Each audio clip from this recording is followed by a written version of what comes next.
Honeymoon in studio. Welcome. How are you? Fine, how are you? Pretty good. Happy to be here. Yeah, I'm excited. I might just have you each introduce yourselves. I'm excited to talk about your band because you guys have a rich history, each of the individual members and then together. So maybe we'll just ask each of you, how did you get involved in music or what bands have you been? Just tell us a little bit, like a personal background. Sure. Well, I'm Adam. I'm Adam Marshall. And this is my wife, Kristen. And we've played in several bands together before. We had a band called the Humbugs that played in Minneapolis from the late 90s up until not too long ago. And then that band, the Humbugs, had a side project where we played music for children. And that band is called the Bazillions. And the Bazillions ended up being like a bit more successful than the Humbugs. And the Bazillions still is a functioning group.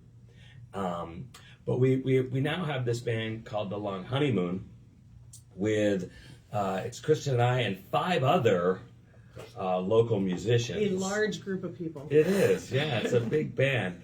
And the group started sort of during COVID, where a friend of mine named Lee Zucker, who had a band called Lee Rude, had out of the blue asked me if I wanted to get together and write some songs.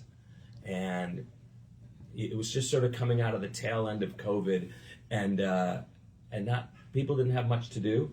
And so we got together and started writing songs together, just weekly. And after about a year of writing a boatload of songs, we thought maybe we should do something with these songs and get a band together. So I was upstairs. got Kristen. Managing, I suppose. Right. We got Kristen. We got Mike Sankovic, who was also part of the Humbugs. And then Lee brought in Volney Hendricks on bass, who was part of Lee Rude. And we brought in Eric Kreidler, who plays keyboards. And Eric and I had played in another band together, a cover band called the Wrecker Brothers. And then we also have Dennis Olson on drums. And Dennis was a friend who he had actually subbed for the Bazillions a couple of times, and we'd known Dennis for years. And so we just sort of got everybody together, and it's really just turned into this Long honeymoon. very Literally. Has been a long honeymoon. The best people and just all good friends having a lot of fun together playing music. So you couldn't have a better night than practice night. That's great because the name is fantastic. I'm like, that is an optimistic name for sure. So far, it's living up to its name. Yes. Well, and what I think is so interesting that you guys have been in so many different bands. Yeah. We've all been in a lot of different bands. Yeah. And how? What challenges does that bring? Because I got to be honest, hearing so much history in one band, that's got to bring some. I think the biggest challenge is the fact that the band has 7 people, and none of the people that are in the band have been in a band with that many musicians. So the biggest challenge is sort of like how to arrange these songs with 7 people. It's sort of it becomes a lot more about when to play and when not to play, and when to fit yourself into a certain part of the song. And things like that. That's sort of become the biggest challenge, because you just can't have everybody blasting out. Right. It's actually, I think the biggest challenge is when not to play, honestly. Right. Because we all have a lot of ideas and there's a lot of talent in the band. I mean, it's kind of crazy. They're just amazing people and amazing musicians. So, everybody kind of contributes their part. The best thing too is that everyone really listens to each other. So there's a lot of talk during rehearsal, like, oh, what if we tried this? And we always try it. We don't just shut anything down. We'll try everything, and then kind of everybody gives a general consensus of what they think worked best. So there's a lot of listening to each other, I'd say. I think it's listening and patience and trust. Totally. Yeah. I mean, to me, I'm always amazed, like, oh. That's the recipe for any successful relationship, right? That is true. I could write that one, but yeah. That is, yeah, I just think that's fantastic. So do you write the songs and then bring them to, like, how much of it is workshopped and how much of it is, this is what we're, So Lee and I write the songs together. In the beginning, it was Lee and I sitting, in Lee's living room, face to face with a couple of guitars, sort of like banging out a song, and then after a writing session, one of us would go home and write the lyrics, and that was the original way that we wrote the songs. And then when the band started getting together, we didn't have as much time to do face-to-face writing. There was a little bit more of sending each other ideas over the phone. But when a song is finished, it's basically one of us playing the song on acoustic guitar and singing it, and then that's sort of a finished song, and then that's what we bring into the band. Yeah. So then the band kind of takes over and comes up with arrangement ideas, each person, and we just kind of workshop it through there. Yeah. Yeah. So super fun. It is magical. Well, that's the theme today of the it's magical. But it is. But I also think it's.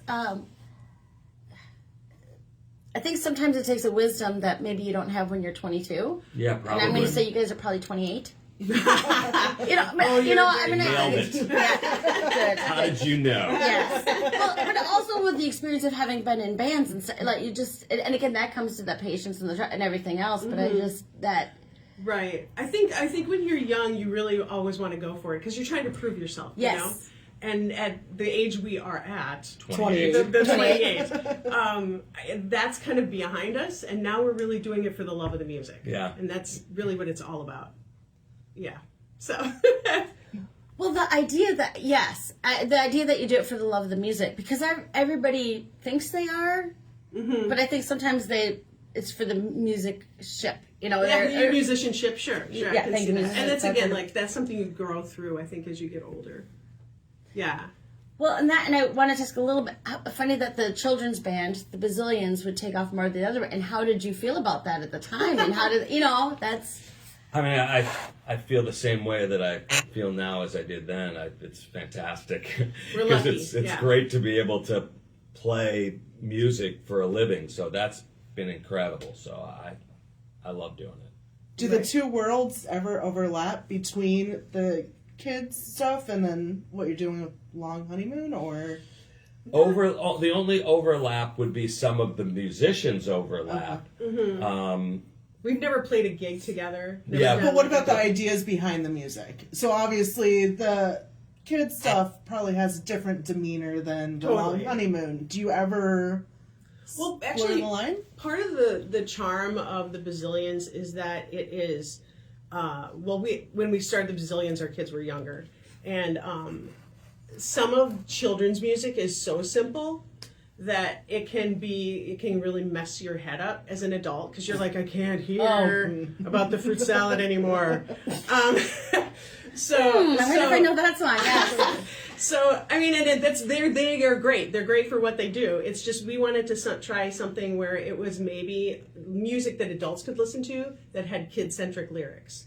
So definitely, like if you weren't listening to the lyrics, there's some Bazillion songs you could think the Long Honeymoon could play. Yeah. I would say we get a lot of response from adults that say, I'm in the car and I'm listening to the Bazillions and there's no kids in the car. Yeah.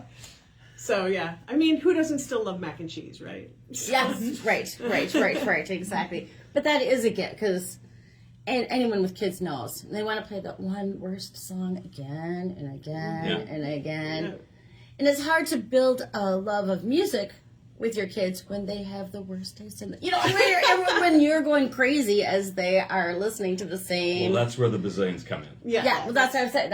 It's perfect. Yeah, and then the Bazillions also do kind of they have educational songs. So there's like videos online, kind of like Schoolhouse Rock. So kind of pushes it even further. But the Bazillions and the Long Honeymoon have not done a show together. No. I'm sure someday they will. Who knows? It's possible. Yeah. We'd be open to it. If you could just get along with those guys. Yeah, right. If only. If only. Should we play some music? Would you like to play live? Would you like us to play something? We'll play give you a we'll play flavor? some songs. All right. Perfect. Yeah. Yes. Awesome. We'll do this song. This is actually a song that is not, you know, one of the things about being about writing songs with someone else is that there's a lot of writing, and so there's a lot of songs. So A lot of so the Long songs. Honeymoon, we have our album out, and then we just released an EP. An EP, yeah. But we've also recorded a whole nother record that is we're in the process of doing overdubs for it.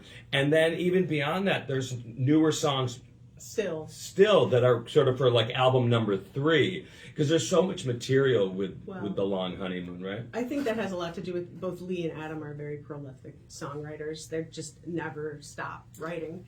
And that's kind of a challenge because we put out an album and then we have all these new songs, and usually whatever you're working on right now is what you love the most. You're like, oh, now that's not going to be in the new album because we just recorded, Right. you know? Yeah. So we have a brand new song that's like that. I'm like, can we go back and record? Right. You know? We have to hold it off till album 3. Yeah. But so we're going to play a song that's on that'll be on the second album. That will be, I don't know when it's going to be out, but this is an unreleased song, and it's called Take Another Look. Should we do it? Go Please. for it. All right, ready?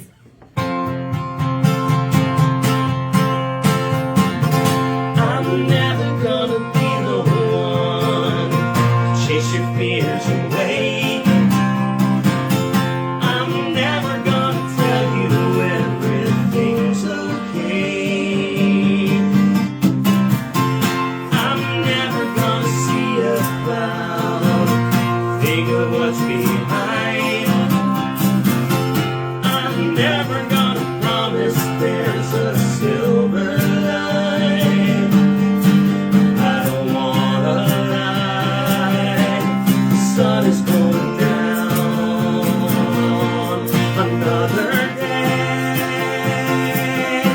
Your feet are on the ground, same as yesterday.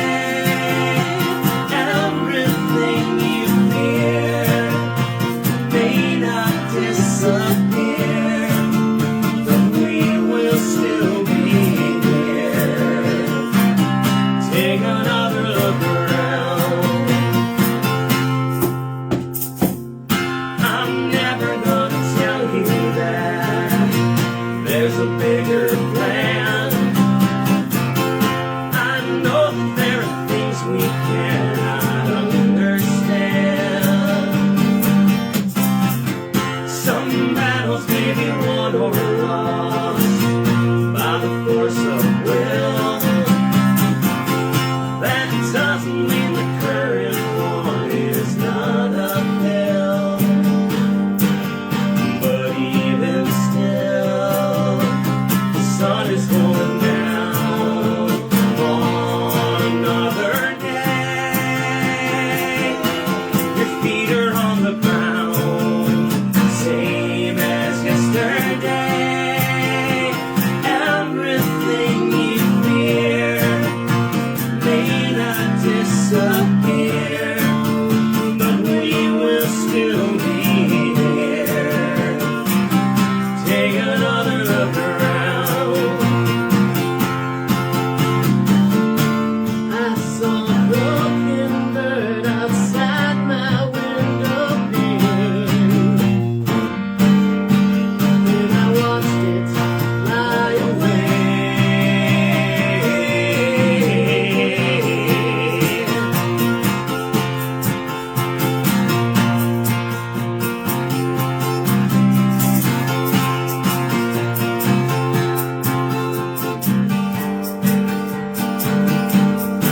That's fantastic. Thank you. It's so much fun. I mean, you guys just seem to be having so much fun. Yeah, that's my favorite thing.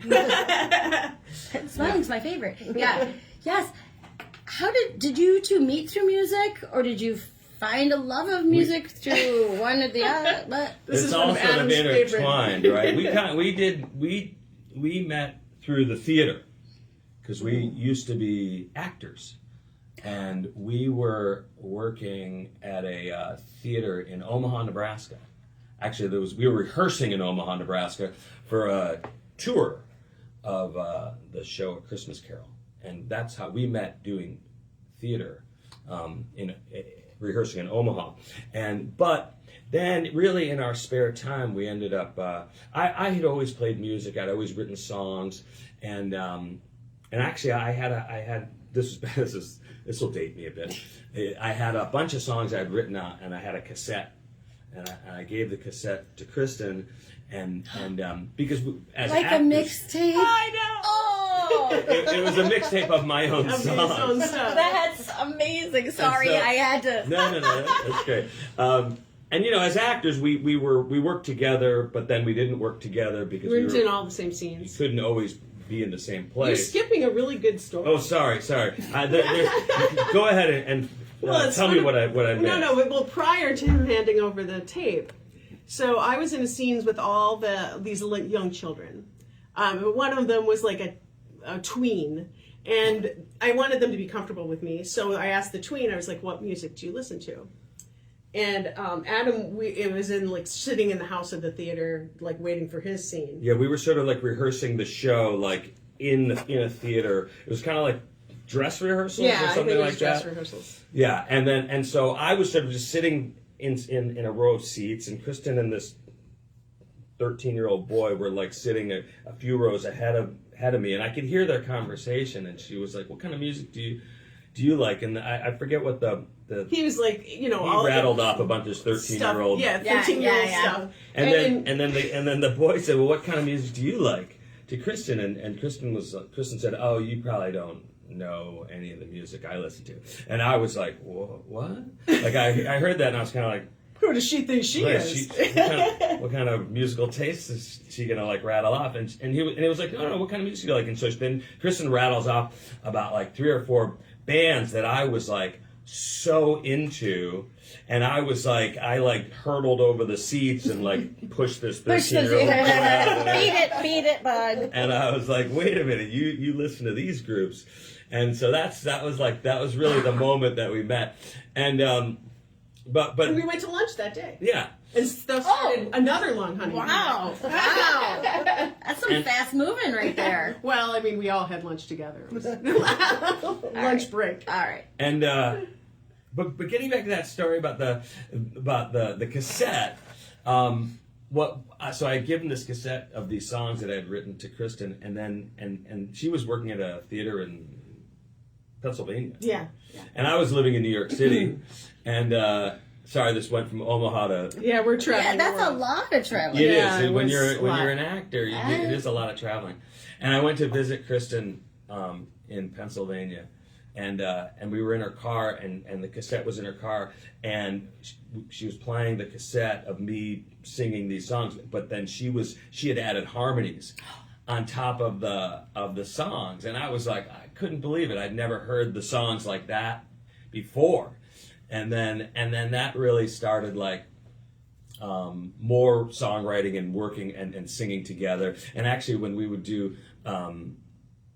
work at theaters, we'd play songs for the cast. Yep. Yeah, and we even played like a gig like this. Now the story goes to Durango, Colorado, where Another place we where were. we were working together, and we played a farmers market. It was like our first gig together. We played a farmers market in our spare time in Durango, Colorado. That's fantastic. Crazy story. Yeah, That's- there was a lot of crazy stories. All that traveling, how did you end up in the Twin Cities? That's another great story. I had a feeling. So we had been traveling and doing theater all over the country, and it was getting a little old, and we did want to like settle down somewhere, and I had lived in New York for a long time, but you really, you know what it was? We only had We had like 4 months 4 off. months between when another contract was going to start. We had to go back to Durango, I think so. and Something like that. Or Montana, I don't know. we so we only had a 4-month time period, and you can't go to New York City and get an apartment for 4 months. But Kristen's brother went to the University of Minnesota, and so he was like, "Well, you can come crash at my Crazy place. This is like almost like a frat house, and you can live. You know, you can find an apartment in Minneapolis. So we went to Minneapolis, and we found an apartment, and in like a day, and of course the apartment was like not even as expensive as my one little room in New York City, and we were going to share it, and I was like, wow, this is going to be incredibly easy. You were like, I'm going to have to open a savings Yeah, account. I know. Yeah, it was nuts. And so we came here, and we were here for 4 months, and then we did some more theater, and then we were like, all right, you know what? Let's go back to Minneapolis, because we had a great experience here. And oddly enough, we came here in January, which is like, we were here for like most of the winter, but we were like, let's go back. And so a year later, we came back here, and we've been here ever since. Yep. Now we're really Minnesotans. Yeah. I'm not. No, you are. Well, he still has a dear love for New York. Yeah. It's okay. Yeah. It's okay. But there's something about Minnesota that just pulls you, especially if you're thinking about having kids. Or, Right. You know. Oh, totally. And especially if you want to like be artistic. Yeah. Yeah. Because that was like that was a big part of it. Was Right. like you could. In New York, I formed a band in New York very briefly, and it was impossible. You know what I mean? You couldn't rehearse anywhere. Like rehearsal spaces cost a lot of money. You couldn't get your gear on the subway. It was so hard, and like coming here and Well, playing there's a music was- great theater scene, which was originally what brought us here. We're actors at the Yeah. time. But then we were like, oh, this is a great music scene, too. Like, maybe this is the best place for us to live because we can afford it and we can go either direction. And you had gotten, like, a commercial pretty Yeah, soon. I did. So, like, Minneapolis really welcomed us. Yeah. And we decided to stay. It was pretty great for us, and we formed the Humbugs not too long after coming here, and that ended up being fantastic. Mm-hmm. Yeah. Yeah. How would you compare being an actor here versus being a musician here? Is there a lot of crossover in those communities? I mean, I know a few people, but Not really. I'll tell you. I found that the music people were my people more so than the actor people. I actually did this great commercial when I first moved here, and I did a Minnesota State Lottery commercial, and it was great. It was a great experience. The money was great, but I had gotten this commercial, but I had already had the Humbugs going, and just being with the actor people and knowing that my music friends were waiting for me after I did this commercial shoot, I was just like, I just think the music people are the people I want to hang out with. Well, and I also think that, acting, you're definitely a creative job, but there's always a base, right? You're always going from a script or like a director's ideas and things like that, where Adam is super creative. All the guys in the band are. All of us in the band are. I'm going to say I am too. But I think he likes to be the person who plants the seed too. You know, I think that there's a lot of reward because you've written songs since you were like 8 years old. Yeah, like when you're an actor, or I should say, when you're a musician, you can get together with your friends and create music. When you're an actor, you really don't get to. It's like nobody says you want to come over and act. You really can't. That's not really an option. But with music, you can. You know what I mean? Come on over. Let's jam. Let's hang out. Let's play some songs.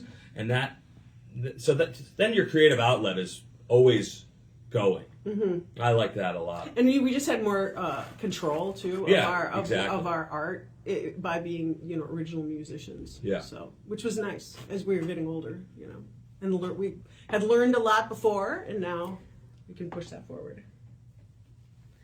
And I'd say the door to collaboration is open wider. I mean, not that you don't collaborate with the people you're performing with. I mean, I think that would be like walking a tight wire. You want to know these people. but they're only going to have one Romeo on stage. Right. Yeah, I mean, that by that you're predefined into, so you can't just be like, oh, if I'm Romeo, I have the perfect Juliet, and then I've got a Juliet cousin who also would make it. I know she's not written into the play. You can't just. Right. From what and I have friends who've done a lot of community theater, and there might be a little more wiggle room with that. Right. Yeah. But this way we also are building that relationship as the band grows and creates more things together. That's completely true. Like you just, a cast is very much its own little world, and then the next show comes and it's never the same, right? Because there's different parts and things like that. Like going to a new school all the time. Yeah. Exactly. Yeah. But we love the theater. We still go a lot. Yeah. Yeah. It's just that we're really enjoying this part of our lives, I think, creative lives. For sure. Yeah. How is the interaction with the audience different? Than kids' music or than... No, from acting to it's a lot different. I was just going to say from acting to being a musician, but I would also take work. I mean, kids has got to be... You're exhausted. I have taught every age, and I'm like, oh, that just sounds exhausting. I think when you're playing music, the audience, you should. I guess. I don't know. So there's a lot of different audiences you can have, right? There's the audience where everybody's kind of talking in your background music, which is sometimes nice because you're just playing and you're enjoying it and having fun. And then there's the audience that sits, really listens to you, which is incredibly rewarding. Especially if you're having a good night.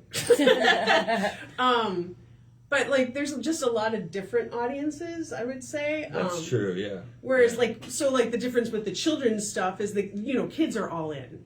So you have to kind of match that energy, which can be exhausting, but also so rewarding because you see through their little eyes and dancing that they're just having so much fun and you're helping that happen. When you get to adults. I will say though that there's being a children's musician and you have so much interaction with the audience that has helped. Yeah, for sure. Your on-stage presence in your adult band too. Mm-hmm. For sure. Yeah, there's actually parts of our songs right now where we get the audience to clap a pattern with us. That sounds very much like children's music, but if you were there, it's an adult thing. But we just did a show a few weeks ago, and those people were incredibly attentive. Oh yeah, and super in it with us, and it was really you amazing. definitely get a feeling when you're playing live, and when it's working. When you're playing in the Long Honeymoon, and most of the time you feel like this is something special, and you can feel the energy from the audience coming back at you, and that's pretty extraordinary. Mm-hmm. My mom was actually at the last show, and she was like, "You just seem so happy," and I was like, "That is it," and she's like, "And it's just so contagious because everybody in the band looks like they're just having the greatest time of all." Yeah, I like to say that's one of the big things about the Long Honeymoon is joy. And we we just like to bring joy to the audience and to ourselves. We just like to make it a really fun, joyful experience. Absolutely. That's good because we need it. Yeah, exactly. This is a good time to bring the joy. Yeah. Speaking of bringing the joy, would you like to play another song? Sure, we'll do this one this is from our album. Oh. So we'll do a song from our album. Do you need words? I don't know. I know you don't. But it's like the GPS. You always turn it on just in case. Just in case. Now, for some reason, I'm I can't remember the name of the song. It's all right. I don't think you need it. All right. This is To the Stars.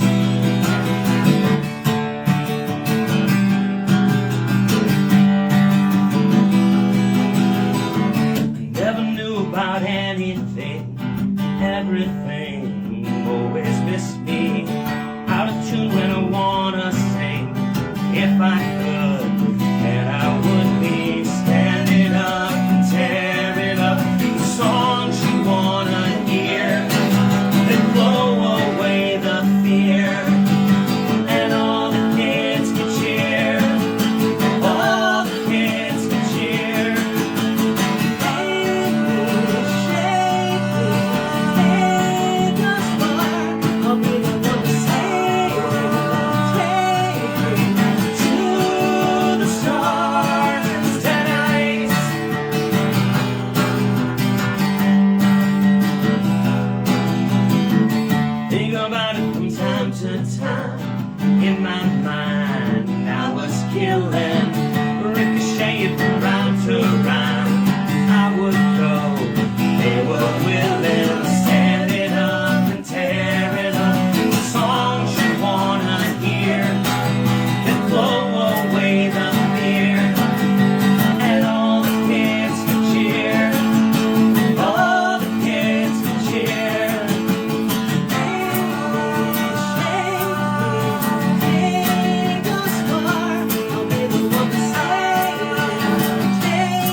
Thank you. Thank you. Yes, the Long Honeymoon in studio on Mostly Minnesota Music on WMCN 91.7 in St. Paul.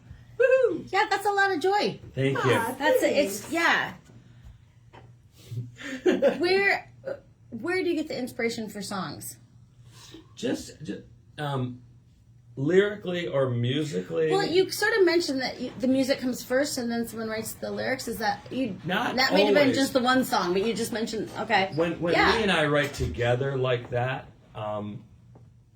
the music does come first. I just wrote a song where Lee sent me a page of lyrics, and I just wrote music to it. So It goes both ways. it does. Yeah. So, but inspiration for ideas for songs is like just life, things that go on around you, people, Things you events. see, yeah. We have a really great song that's going to be on the next record that's about drag queen story time. And Nice. we have, Nice. also anything, just whatever comes to mind. Yeah. Yeah. Things that we're like just living in life. Just have a couple of protest songs now. There it is. That's some rich material right there. There's lots There. going on Yeah. that we can write about. Yeah. But I think also, so Adam is a crazy vinyl collector and has a bazillion records in her basement. But he never stops listening to music, and I think all the guys in the band are kind of like that. But he'll literally he loves sports, so he puts on like a baseball game or basketball game, and then turns the volume all the way down and puts the music on, so he gets to do both things at once. But I think he's always getting influenced by all the things he's listening to, and his music taste is huge. Yeah, I think that people. I think when you're a songwriter, you're what's coming out of you is everything that's come into you, and so it's often hard to say where that comes from. You know what I mean? Like, is what's coming out of me what I listened to this week, or is what's coming out of me what I listened to when I was 5 years old? It's really hard to say because you're just sort of, you're just sitting with the guitar and you're playing some chords and you're just improvising a melody, and those notes, whatever the relationship of those notes are, it's really hard to say where that comes from. It's pretty sort of cosmic, and in a way, if you're good at it, it's I sometimes think it's just lucky because there's people that they sit down and write and they aren't good at it. You know what I mean? Like some I'm people, taking that personally. No. It's just not what you do. Yeah, yes. Right. Yeah. They just want they force it kind of, or you're trying to recreate someone else's stuff, oh, this was a big hit. I want to write a song just like that, and I don't think you can force music. No. I think it has to just. I want to come hold out. your foot. It's not Yeah, rhythm. yeah, Yeah, exactly. There's you have he's from a hugely musical family, and I think one of his cousins was in a band and that had did they have a deal, and they're like, write a song just like Jump, and or somebody like Might that. as well. And they were like, well, that's already exists. Why do we want to do that again? Or you'll hear that sometimes where they're like, we want you to write a song just like that one you had that was a hit. You hear stories about that from successful people, and you just have to. It just has to come. It's an organic thing. Yeah, and you really just have to be totally open to letting that whatever comes out of you comes out. Yeah. Well, I mean, and there's always little bits that you'll be like, oh, you know what? That song has this little blip in it that's like this person. Like we just did the To the Stars song, and there's that and Adam's like, you know what? That's like that Pete Yorn song. I must have picked it up there. I must have stolen that. Well, it's just the it's not the same melody, but it's that same where it's not a word, but it's like this punchy grunty singing or something. I don't know. But there's always those pieces you can pull out. But that's doing the 10,000 hours. Yeah. To reach a certain level of because if you get that behind, if you only know 2 songs and then all the songs you write sound like those 2 songs, I mean that's a clear. But when you've got a depth of that, and we're all influenced by things all the time. It could have as easily been, I heard the owl made that sound. Yeah, right. You know, Exactly, just yeah. like that's. Yeah. Right. Yeah. Although I do remember somewhere in some of your material, it's the Beautiful South was some band that somebody had named. Oh, yeah. And I was like, that is a band that I still hum in my head sometimes. Really? Yeah, isn't that funny? I just. You know, that was another thing about the way the band got together was that, so like Krista mentioned, I have a fairly extensive vinyl collection. And when COVID first started, people didn't have much to do. We were all sort of sequestered to our homes. And I went down into my basement and put a record on to listen to. And this was like in early 2020. And I was like, I'm going to I got nothing to do. I'm going to take a picture of me holding this record, and I'm going to put it on Instagram, and I'm going to call it Adam's Album of the Day. And I did that every day for years because I had thousands of records to post.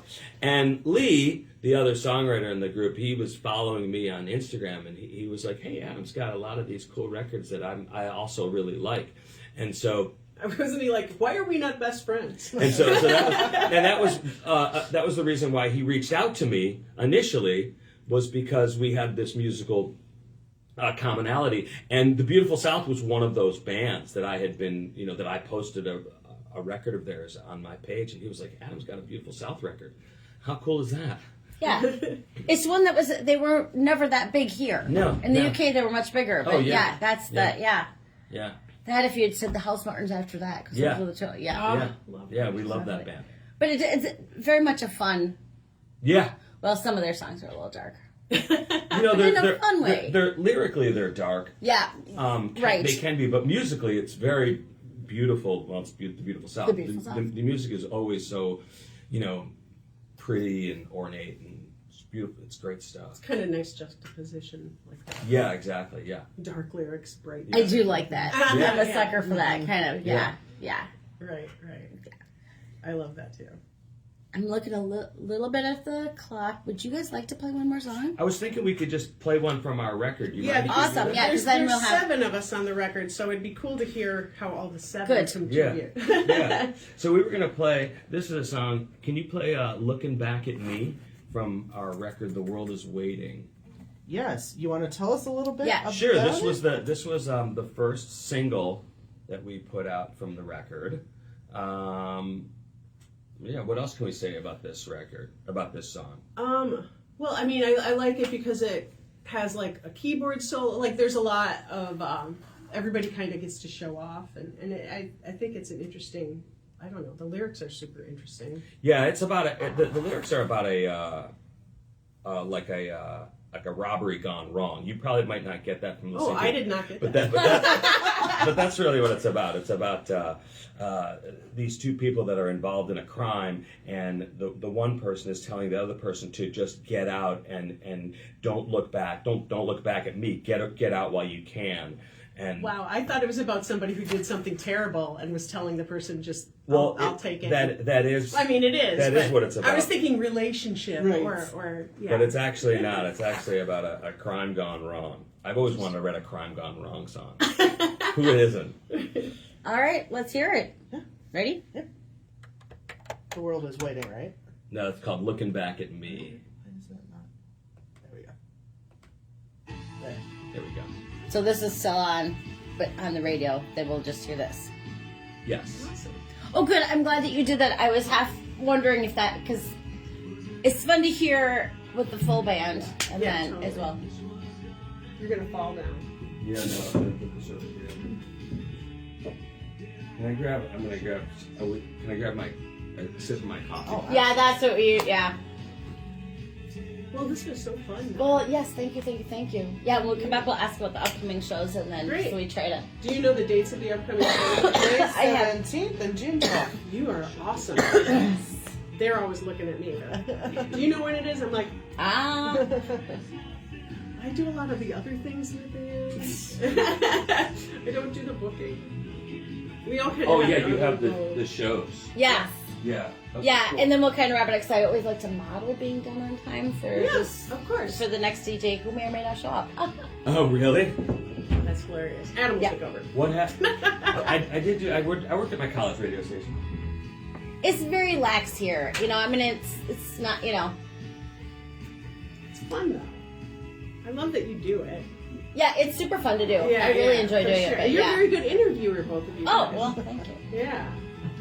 Hey, I haven't done an interview in a million years, and I usually don't talk, so it was a shock that I talk so much. Oh, good. Good. That's, I guess I'm growing up. Yes. Well, the nice thing is we can do the long form, so you can talk about a lot more. You don't have to ask the same 3 questions that, you know. Yeah. Right. He's been doing a lot of interviews, so he's like, I know, like, I'm getting better at it because I know what to say. Yeah.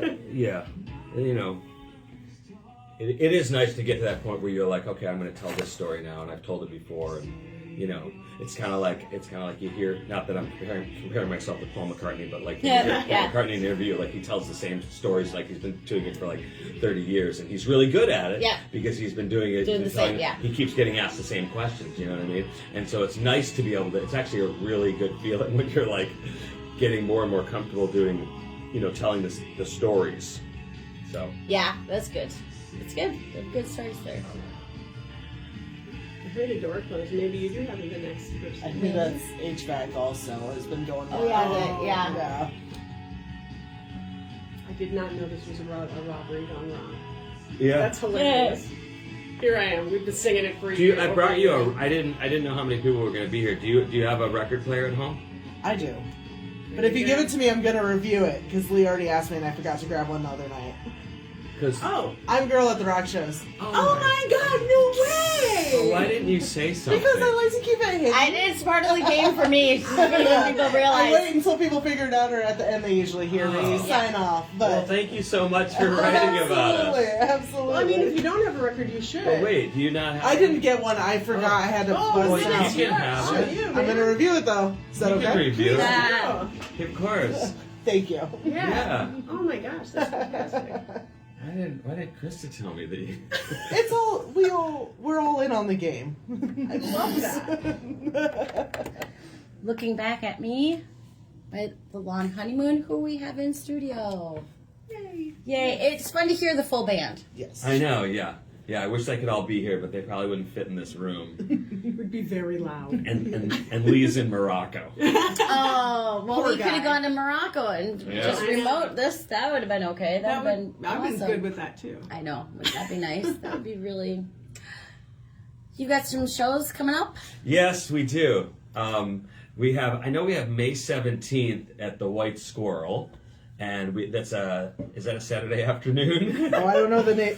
Let's Is that It a, is. You know what? I think it's a Sunday. Is it a Because my Sunday? mom's birthday is. Yes, Oh. it is a Sunday. It's it's a the Sunday 10th. afternoon, so we play at 3 o'clock. But we're playing with 2 other really great bands. We're playing with Dive Bar Orchestra, and we're playing with Oh. the Edie Ray Band. Oh, nice. And so, but we play at 3, and I think the other 2 bands play at 1 and 2, respectively. And so that's the next show on May 17th. That'll be great. We've played there before, and yes, a 7-piece band can fit on the White Squirrel stage. That's impressive. Just barely. Just barely. Yeah. Somebody might yeah. get hit with a guitar neck or Or a something. cymbal. Yeah.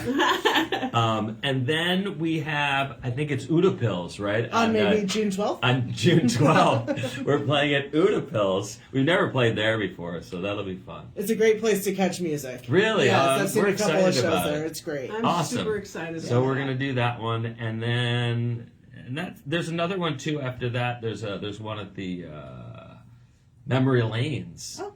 I'm not sure when that one is. That one's later in June. Right. But you can Nice. find everything at thelonghoneymoon.com Yeah. Perfect. or our Facebook page or Instagram. Yep. I think we're playing at the Lake Harriet Band Shell sometime Oh, this that's summer. true. That's Oh, later nice. in Yeah. August. We'll be at the Lake Nice. Harriet Band Shell. Yeah, that's You gonna be guys have a great. bunch of... at the White Squirrel, do you know if you'll be inside or outside? I'm pretty sure we're inside. Okay. Well, Sometimes the daytime ones are outside. Really? Maybe we're I- well, I outside. mean, we've only played there when winter. Yeah, So who we've knows? had- We may get there and it may be Yeah. outside. Maybe I'll be inside and you'll be outside. You could see how that will work out for you. I- That would be- yeah. yeah. The I White don't- Squirrels are beautiful. I mean, especially for anyone on the campus who's over 21. It's beautiful patio and always free, but you should tip the band. But that'll be a tip the nice. bartender. We've had And bartenders, great shows there. It's been fun to play there. We've Yeah. enjoyed it a lot. Yeah, it's Yeah. a good mix of good. It's a cozy place. It is, yeah. Yeah. I mean, it's nice to go from like that because we just played the Hook and Ladder, and there's like it's big and you know, and which is great. It's fantastic, but it's always nice to play like a little hometown bar kind of place too. Yeah, Yeah. for sure. Just a different feel. It is, yeah.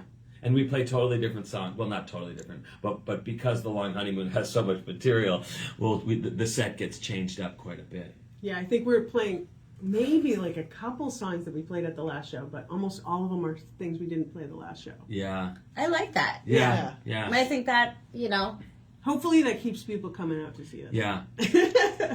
it's between the two of us we see a lot of music, you know.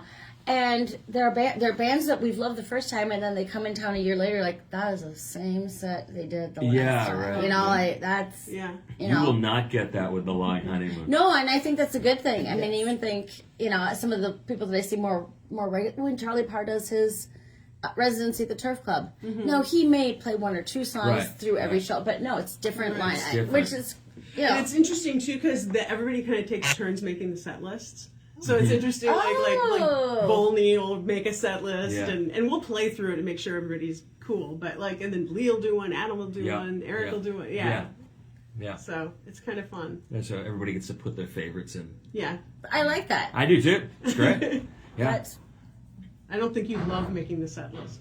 I'm okay with it. I'm fine with it. Adam's always like, I always like the songs, you know, my favorite songs are not always everyone else's favorite songs. So that has been known to happen is that the songs that you really love are the songs that get the least amount of plays on Spotify. I don't know why that is. isn't that fun? Yeah, I could. Yeah, Well, because you probably just have a personal So, connection. yeah, with some exactly, reason. Yeah. of course. Thank you so much for being here. Thank you so much for This has having been us. a delight, a joyful start to the day. Yes. Thank you very much. It was Yeah. a great start to our day too. Thank Yeah. you. We Good. enjoyed it so much. Good, and we'll see about the White Squirrel. I'm often there, but I'm often there after dark. But we'll see. Sure. Maybe I'll walk down. Well, come on over. Yeah. All right, should we play some music? Yeah, let's follow that up with Girl Pop Soda from Gay Witch Abortion. Perfect. That timing is something.